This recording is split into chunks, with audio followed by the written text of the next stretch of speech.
Hi there, ladies. Jen Lormond here, exercise physiologist, mom of 3, co-creator of Tighten Your Tinkler. Christina Walsh, physical therapist, mom of 2, and co-creator of Tighten Your Tinkler. And we are elated today to bring you an interview with one of our favorite moms of all time. Emily Whipple is a former first grade teacher, and she's going to talk to us today about how to get rid of our martyr-mom, because we all do have that, into an unapologetic mama living with joy And through motherhood. Less guilt. Less guilt. I've never heard anybody explain this better than Emily. She breaks it down in an accessible way, and I absolutely love it. And I can't wait to hear what wisdom bombs she's going to drop on us today. And it's all research-based, which matters. This isn't pie in the sky stuff. She's going to talk to you about the actual research, which we live for. Yeah, we're totally nerds for. So we will let you tell all the ladies your story, how you got to be here, and why you do what you do, and all those fun, inspiring pieces. Sure. Well, that's fun to start with. I'm so excited to be here, and talking with you two is always so much fun. My cheeks hurt already from smiling. But it's good. It's such a good feeling. So let's see how we got to be here. I had my first child about 4 years ago, and I always wanted to be a mom. I always wanted to be a teacher. Everything had kind of clicked into place. And after he was born, I was not very happy. I was miserable. I was a working mom, had a lot going on, and even though on the outside everything looked like it was put together and clicking along, it just wasn't feeling right on the inside. And I talked to different people, and it seemed as though what I was going through, the feeling exhausted, they're like, oh, that's just being a new mom. That's normal. That's just part of motherhood. Like, you asked for this. And it wasn't until Graham was about 8 months old that I came across an article where someone, a celebrity, was actually talking about her battle with postpartum depression. And reading her story was like the floodgates opened. I think I had cried one other time since Graham had been born. And I realized, like, oh my gosh, what this like robotic zombie self of mine isn't normal. This isn't how I'm supposed to be. And there's hope that this isn't motherhood. So from there, I was able to, well, you know how it is. You have to really advocate for yourself these days. But I was able to finally see a doctor, and about 2 months later, had an appointment. And then by Graham's first birthday, I really started feeling like myself again and feeling really good. But even though I was feeling better, and even still now, it's hard to look back on that first year of mom life and not be sad, because I feel like it was almost taken from me a little bit, or parts of it. The bonding with Graham was something that just wasn't there for a lot of that time. And I was really angry, and still am a little angry, actually, which is good, because the anger is kind of sometimes what fuels me. Yeah. To share my story, to talk about mental health, to talk about postpartum depression, and to be honest about it, so that other moms can, hopefully, if they're experiencing the same thing, they can recognize it and not feel that shame in asking for help sooner. And I know that that's why I think a lot of our missions really align, because I think a big part of what you guys do is just sharing what's not normal about our bodies after we have, or maybe not after babies, but after babies, and really just teaching women that they're worthy of accessing care and getting that help that they need. So that's kind of what sprung my blog, and all the things kind of clicked in from there. Yeah, talk to us about your blog and what that has evolved into for moms that you've created recently. Well, it started as a way, the blog started Ugly Honest, as a way to just share my story. And the hope was to get it out there, and maybe one other mom might read it and, call her doctor and make the push for that appointment. But what it's grown into more recently is more of a community and we have a Facebook group where it's unlike any other moms group on Facebook that I've seen. And I'm really proud of that because it is a space where moms are connecting in a genuine way. They're asking questions. Yes. And they're sharing all the things that we're not supposed to talk about, or we've been, maybe not us as much, but like our moms and our grandmothers were almost shamed out of talking about. I mean, everything from the issues you guys deal with and talk about and address to mental health, to the fertility and infant and loss, all those things. So I think that's kind of shifted my focus a little bit. I'm less focused on just mental health and more about just empowering women to make those choices and to put themselves back in the picture of being worthy of the time and resources that they are. So. And your Facebook Ugly Honest community is so special and amazing. It truly is that mom group, that social community that I honestly didn't think maybe was really possible on social media, because everybody says, oh, it's going to be like that. And then it ends up not being like that. Yeah. But yours really group. is. And I've been so incredibly amazed at the honesty, but also the respect and the reverence towards all these sensitive and really challenging issues that all of us moms navigate. And it's so aligned with your original mission of letting women know what's possible, what's out there, what's normal, what's not normal, because now the community of moms is helping lift each other in that way, in addition to the work that you're doing. And it's been a spectacular thing to be a part of. And anybody watching, please go check out and join. If that sounds appealing to you, if that sounds like where your heart wants to be, go join the Ugly Honest community on Facebook, because it is truly a beautiful and uplifting group of moms that I did not know was possible to achieve that demeanor and that space on Facebook. And because it grew really quickly in the beginning, I was nervous about how I might manage it. But I think like you had said, Christina, a lot of us have been looking for a space like that online.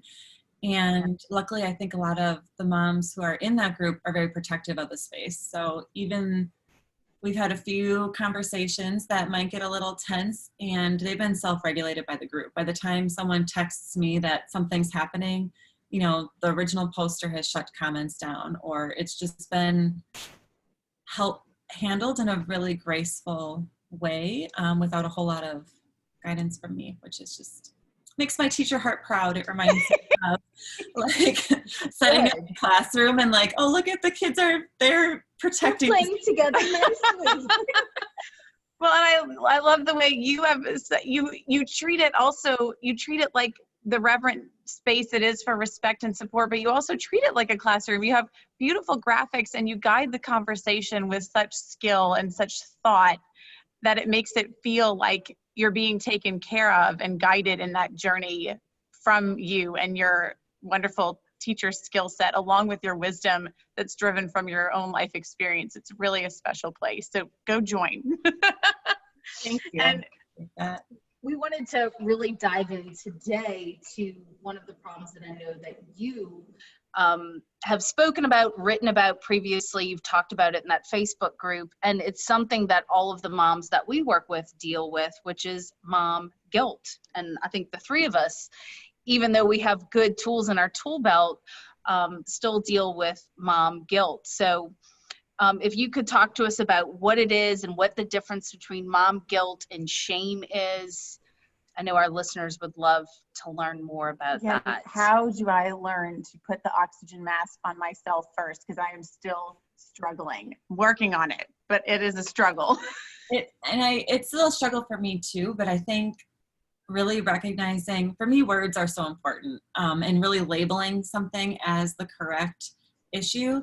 And I think what we call mom guilt is actually shame. So guilt is a good thing. Guilt is our mind's way of telling us that the way that we're acting or a choice that we made isn't in alignment with our values. So it's kind of like if you think about Pinocchio and Jiminy Cricket, like we're all supposed to have that little conscience that tells us when we mess up so we can course correct, so we can, make a better choice next time or apologize or just fix it. But a lot of the times when we're talking about mom guilt, what we're really talking about is shame.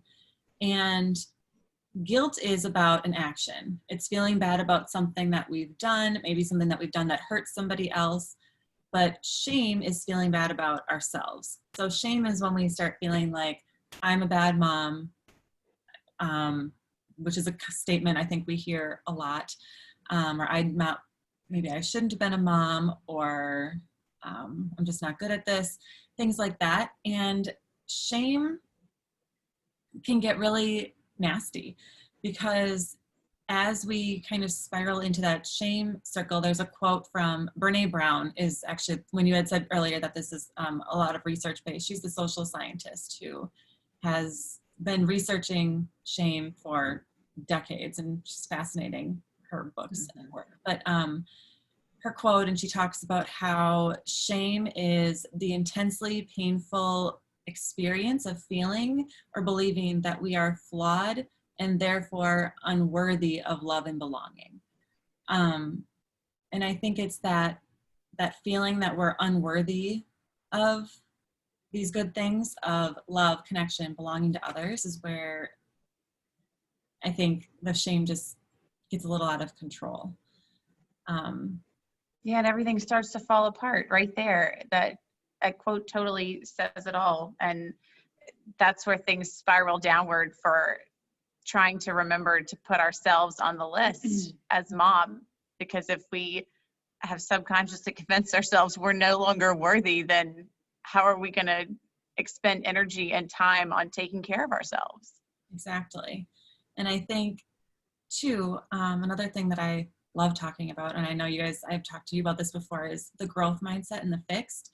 And shame falls right into a fixed mindset. So just to back up a second, a growth mindset is when you see something as being on a spectrum. So there's kind of like the beginner and then maybe the expert, but there's movement along there, like seeing the possibility for improvement. So I guess even like putting it in the Tighten Your Tinkler program, a fixed mindset would be, well, this is just how my body is. This is just what it is like after having a baby, versus a growth mindset, which says, oh, like this is what it is right now, but I can take steps to fix it. And when we have a fixed mindset around something, a lot of times we have a more of a, we want to hide our mistakes because mistakes aren't okay. When we think, especially in terms of motherhood, if we believe that there is one way to be a good mom, mistakes are not something we can admit to, because if we're either a good mom or a bad mom, there's no wiggle room there. And I think that's where we start to see a lot of, like the Pinterest perfect mom. And we start to see these things and we think, well, she's a good mom, I must be a bad one. And that just also adds to the shame spiral, because now we're not really giving ourselves any room for improvement or growth. And I love that. I found myself slipping into places of that mindset of I'm doing this right or I'm doing this wrong. Mm-hmm. And I think it's another way of saying the same thing, and that's not productive at all, and it's not even true. Mm-hmm. Right. Well, no. I think when you only have one versus three, you're going to have two teenagers and a 7-year-old, you start to learn that what you thought was right with one isn't right with some of the others, so you do have to just for your own sanity, develop some of that growth mindset, because they're all different. What they each need and what works with each of them is different. And I was wondering, I loved the way you framed the story of being that first grade teacher and the mindsets that the kids would come into class already having about their reading in your Scary Mommy article. I was wondering if you would frame it that way for us here. I can talk about kids learning to read all day. Like that's another favorite topic of mine. Well, and back in college, it was called self-efficacy, the idea of if you believe you can, you will, or you need to believe that you can do something in order to achieve it. And this is actually Carol Dweck's. Her book Mindset really dives into the social. I know you guys are more of like the stats and research-based things, so she's got that all in there. But the way I saw that play out in my classroom as a first grade teacher was kids would come in with 3 mindsets, basically, or 3 mindsets, and it was either I can read, I can't read, or I'm learning to read. And the kids who you'd think, okay, great, like the ones who say I can read, they've got a strong identity as a reader. Which may have been true, but the problem was when they ran up against a problem, when something was hard, they didn't know what to do. And suddenly that identity that they had as a good reader was being threatened. So kids who believed that they could read, when they came across a word or a story that they didn't understand, they wouldn't take positive risks. They would rather be quiet than risk saying the wrong thing. Or they may make something up that, like take a pretty good guess based off of something else, versus admitting that they didn't know. And so that's an example of a positive fixed mindset, the being a good reader. And then it's easier to see how a child who feels like a bad reader, they don't know how to read, how that might be an issue coming into the classroom. But those kids often wouldn't even look at the books. They said, well, I can't read. Why would I look at the page? Or why would I can't sit here and look at pictures. That's not reading. I can't read. None of those things. So I would spend a lot of time at the beginning of the year pushing for that growth mindset and really teaching the kids that reading is a skill that we're all continuously learning. Even as adults, it's something that you never stop learning new words. You never stop reading at a different pace. It continues as throughout your lifetime. And I think to bring that back to moms, I know when I was a new mom, I just wanted to be told, like you had said, Christina, the right thing, the right way to do it. And like you had said, Jen, if you have 2 kids, you're kind of like, okay, yeah, well, that doesn't exist. Yeah. But I just wanted to be told the answers. I just wanted to know, like, okay, but which is it? Am I supposed to be giving, like the baby-led weaning method? Are we supposed to be using pureed food? I just want to be told what's right. And there's so many different right ways. So I think having that, acknowledging more than one way is. Having that growth mindset is another way to give ourselves grace as moms, and that we're growing in this journey right along with our child. We're becoming mom. Yeah. And to give ourselves that grace of I'm learning this and I'm getting better, and is such a dignifying feeling. And I think I love the way you help us understand how to get there and what it can mean for us, and that we can. Mm-hmm. I think, just like I taught to my students about reading as something that you're always going to be learning, and there's always going to be a next level. I think about motherhood now the same way. I look at my mom, who is learning to mother. She's turning 60 this October. The skills she needs to be a mom now are different. My grandma, who is 93, she was still learning how to, lead her family and be kind of the role model that she wanted to be. I think once we become a mom, we start the journey, but I don't think it ends ever. I think we're constantly going to be evolving and learning, and while that's a little overwhelming, it's also really freeing because it means there is no end point. We just are going to keep trucking along.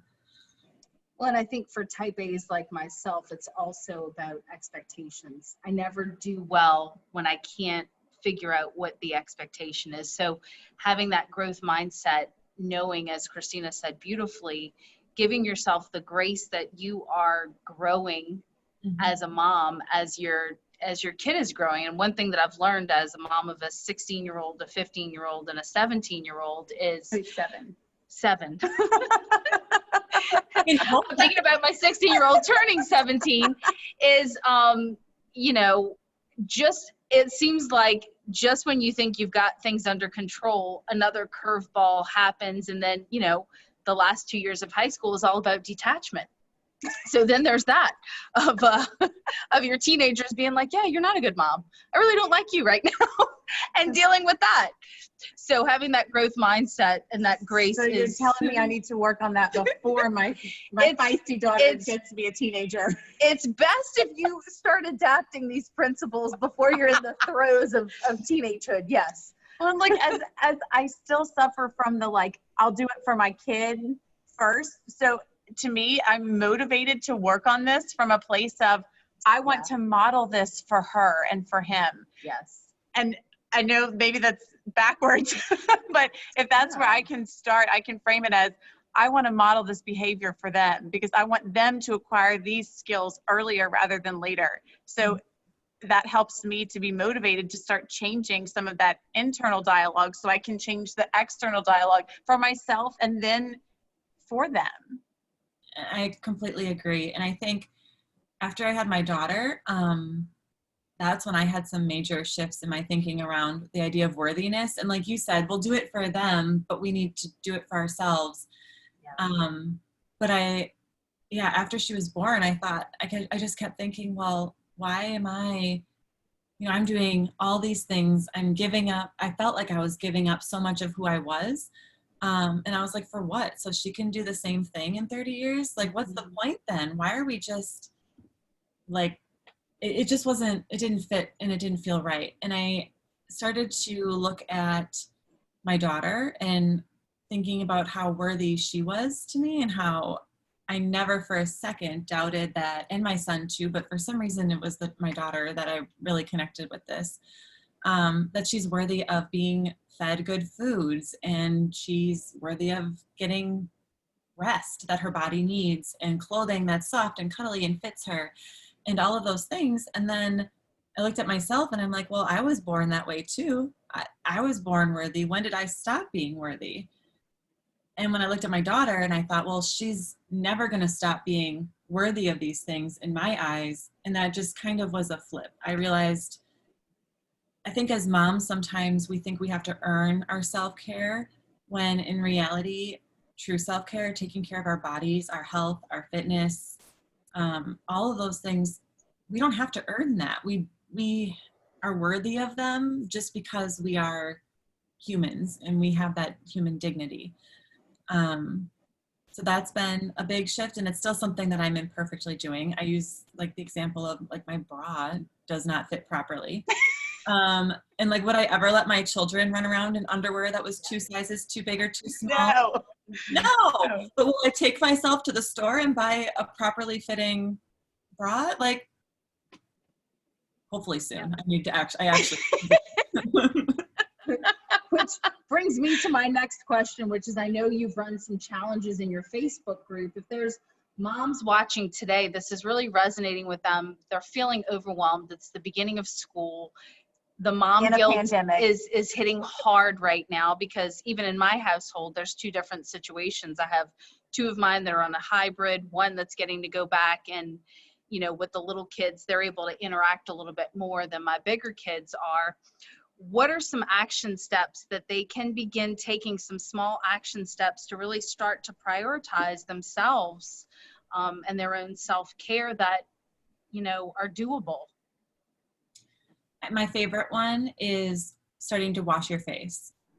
It is a habit that I struggle with, which is why my first self-care challenge is actually a washing your face challenge. But it literally takes less than a minute to take your makeup off or wash your face in the morning. But I didn't do it for, I don't know how long, before and after kids, because I don't know.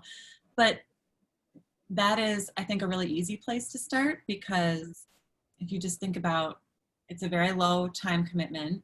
It makes you feel good. And again, like, would you let your kids run out the door with, or go to bed with stuff on their face? Yeah, never. You somehow find the time to deal with that. Yes, exactly. And I think with moms, like, one of the things, it's like, oh, it's not that big of a deal. We kind of like diminish it, but over time it adds up and it builds up. Yeah, the compound effect. Yeah. And it was interesting because I had a chiropractor appointment earlier, and like for my headaches, and he said like, oh, you're doing a lot better. You haven't, and I was like, I haven't had a headache this month, which is for me incredible. And I said, but I know I didn't have it that bad. Like I only had like one a month usually. And he goes, well, one a month, that ends up being like, now I have to think of the math, like half a month out of your entire year. Or wait, no, is it a whole month? How many months of 12? 2 weeks out of your year. Yeah. Yeah. Brain is like toasty, but he added it up for me, and over like a decade, it ended up being like almost a whole year that you're spending in bed, or if it's 1 or 2 days. And I think about your program, and I've just like to speak to it a little bit.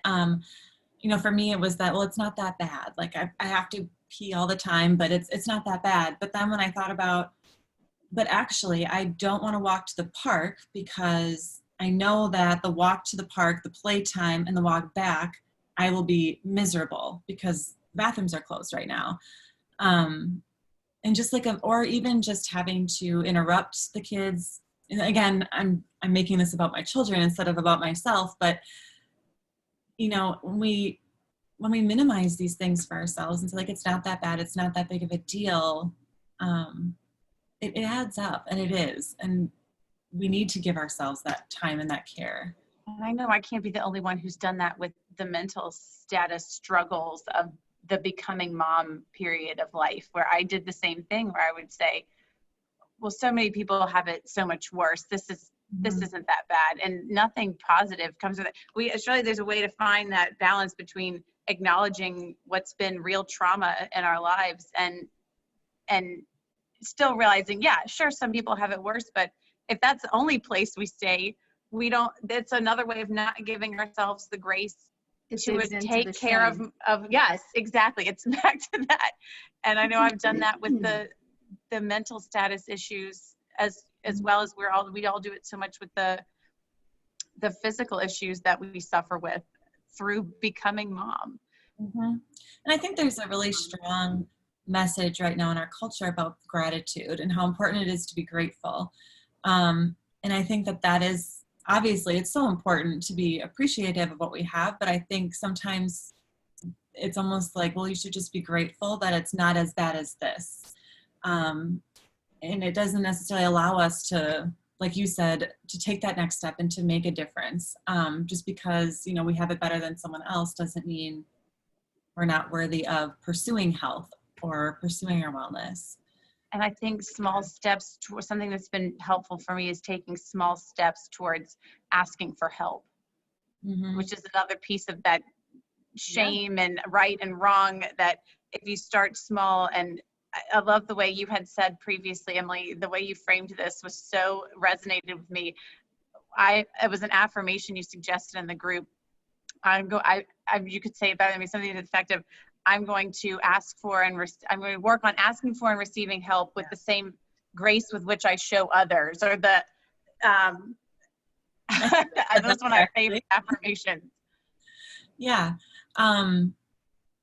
That was one that I am horrible at asking for help, but I love to give it. Like I am, and I think, yes, it's exactly what you had said with, I'm learning to ask and receive with the same grace that I take and give.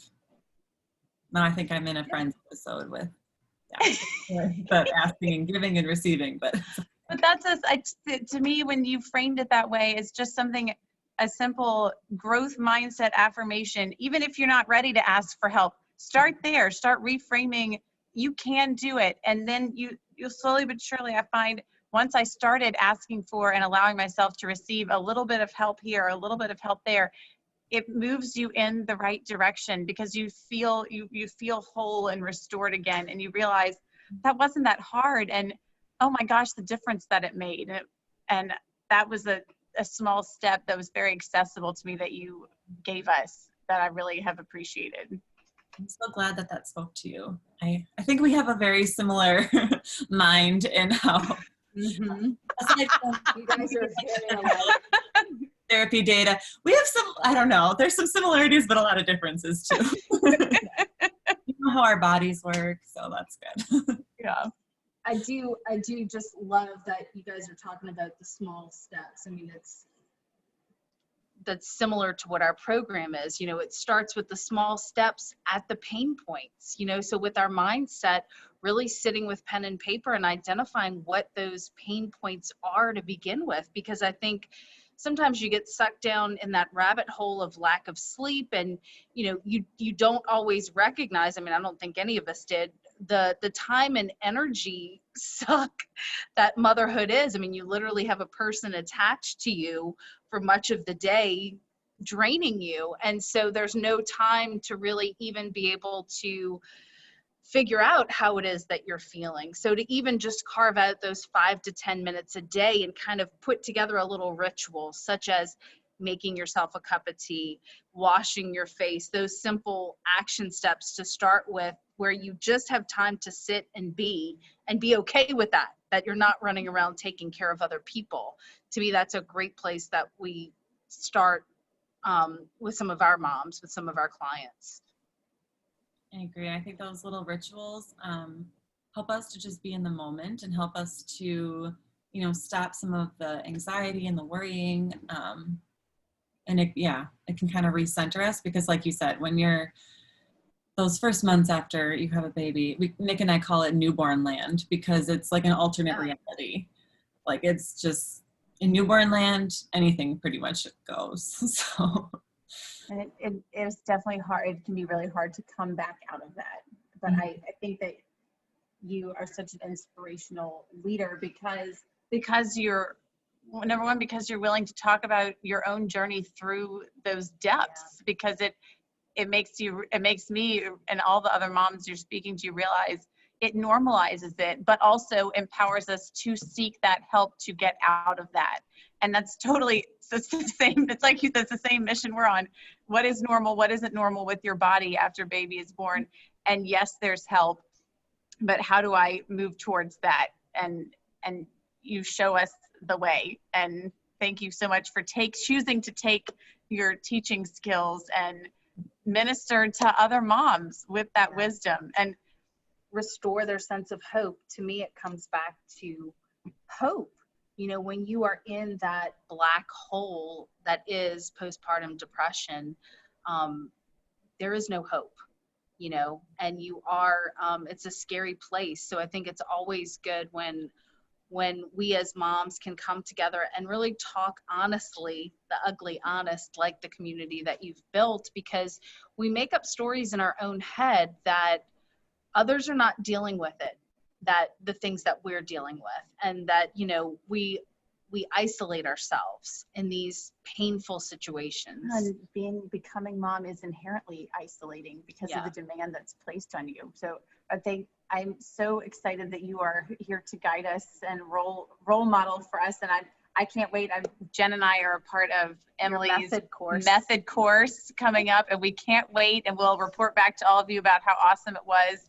And do you have any final tips or closing inspiration or resources to guide us to fully live and embrace and come into our unapologetic mama selves?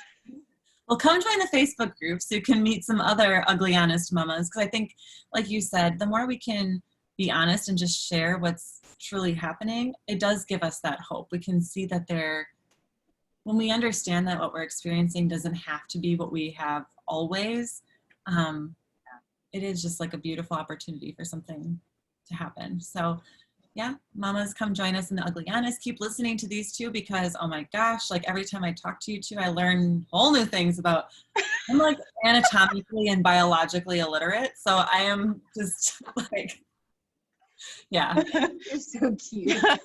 We adore you, Emily. Thank you so much for your time, and thanks for all that you do and your ministry to mamas. We can't wait to continue learning from you.